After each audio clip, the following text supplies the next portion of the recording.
Então agora a gente vai trabalhar adição vetorial, né? Algumas operações com vetores. Depois que a gente já falou o que é vetor, diferenciou uma grandeza vetorial de uma grandeza escalar, caracterizou um vetor, agora vamos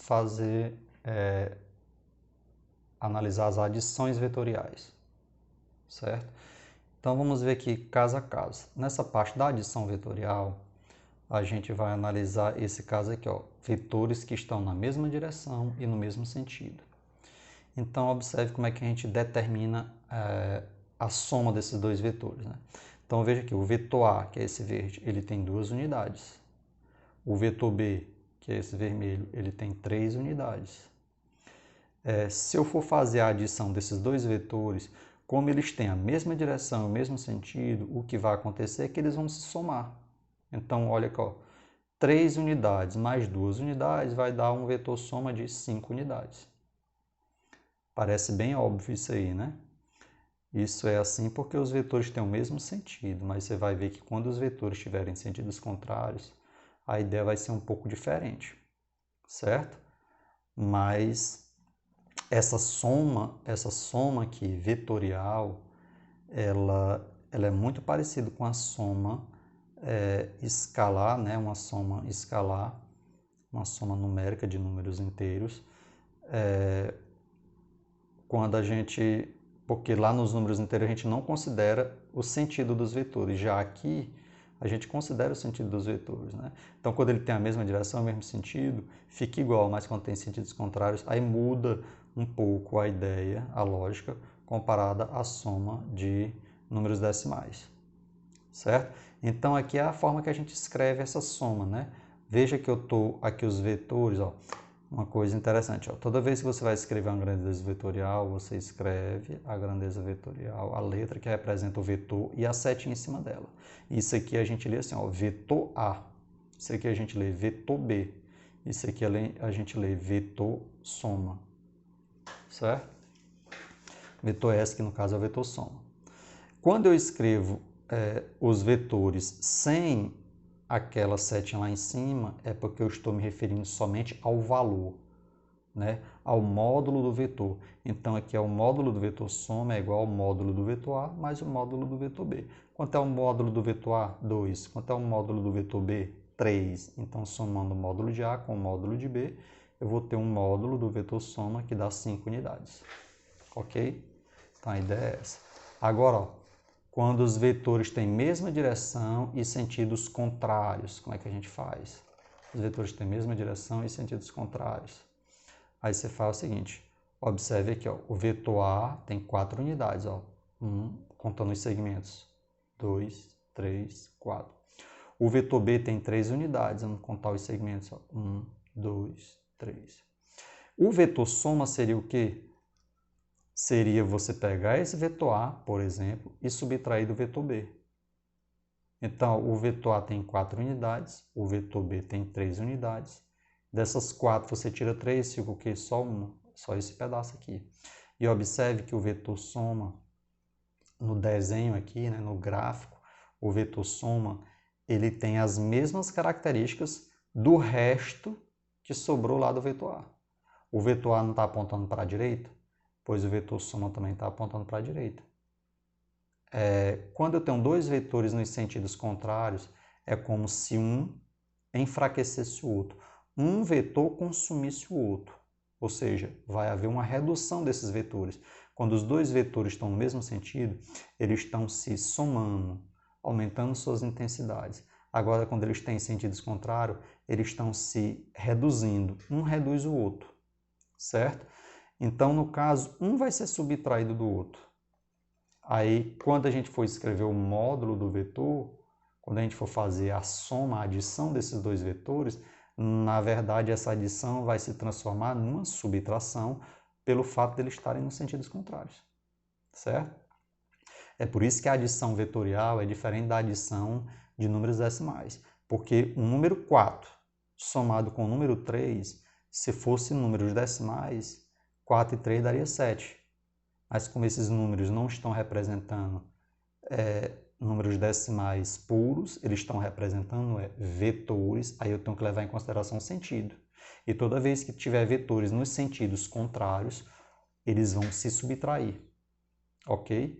Aí quem vai subtrair quem? Aí depende de quem você está tomando como referência. Eu estou tomando como referência o vetor A sendo positivo, então quem for contrário a ele vai ser negativo, então vai ser A menos B, que no caso aqui vai dar só uma unidade, né? Ok?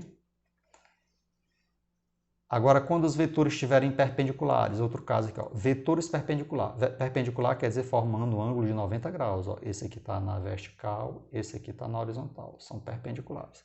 Quando os vetores estão na perpendiculares, aí você vai fazer o seguinte. Ó. Isso aqui é como se fosse um canto de um triângulo, de um quadrado, né, de um retângulo.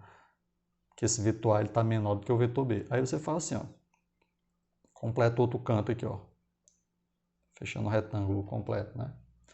O vetor soma é essa diagonal aqui, ó. Esse é o vetor soma, essa diagonal. Como é que a gente determina esse vetor soma? Aqui eles são perpendiculares, ó, tem um ângulo de 90 graus. O vetor soma, aí você determina por essa, o módulo do vetor soma, né? Você determina por essa expressão aqui, ó.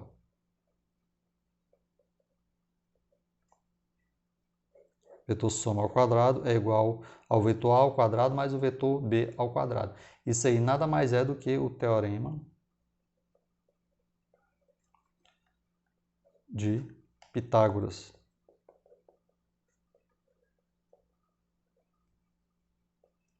Teorema de Pitágoras, certo? Então, você aplica o teorema de Pitágoras para resolver esse problema aqui, ó, determinar quem esse vetor soma. Então, esse vetor A somado com esse vetor B vai dar esse vetor aqui, ó. É um vetor que está entre os dois e tem essa extensão aqui, que é calculada com esta equação, ok? Nesse tratamento de soma de vetores, tem outros casos aqui, ó. Quando o vetor não está formando 90 graus, quando o vetor forma um ângulo alfa qualquer, diferente de 90, aí você usa essa regra aqui, chamada de regra do paralelogramo, que é essa equação aqui, ó, para determinar. Como é que a gente faz, ó? A ideia é a mesma, ó, representando graficamente o vetor soma. Do jeito que você tem esse canto aqui, você faz fechamento do canto lá, ó. E o vetor soma é essa diagonal aqui, ó.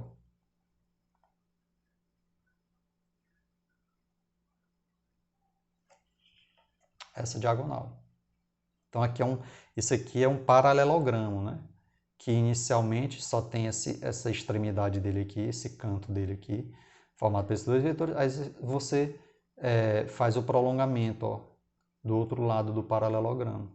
Aí essa diagonal do paralelogramo é que é o vetor soma. E você obtém essa medida aqui, essa extensão, esse vetor somado com esse vetor, dá este vetor aqui. Você obtém essa extensão aplicando essa equação aqui, ó. O vetor soma ao quadrado é igual a ao quadrado mais b ao quadrado mais 2 vezes a vezes b vezes o cosseno do ângulo. Ok? A outra regra também interessante que aparece nos casos de operações com vetores é a regra do polígono. Ó, a regra do polígono é o seguinte, você tem vários vetores. Aqui, ó, a regra do paralelogramo só serve para 2 vetores. A regra do polígono já serve para vários. Então, você tem aqui 3 vetores, A, B e C. O vetor soma é esse vetor aqui, ó. Então, vamos observar como é que a gente obtém esse vetor soma. Observe como é que está posicionado os vetores A. O vetor A está aqui, o B está aqui e o C está aqui, ó. A origem do B está coincidindo com a extremidade do A. A origem do C está coincidindo com a extremidade do B. Então, veja que eles estão formando aí um caminho orientado, né, através dos vetores. Ó.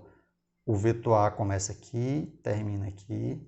O B já começa aqui, termina aqui. O C já começa aqui, termina aqui. Então, você tem aqui uma sequência vetorial, onde a extremidade de um termina aonde começa a origem do outro.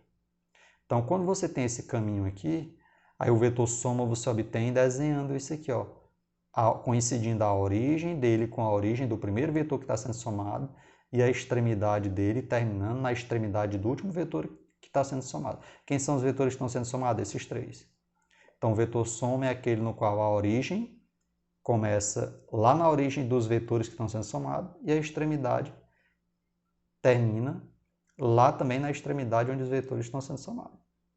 Então, essa regra pode ser aplicada para um número qualquer de vetores, ok? É a regra do polígono.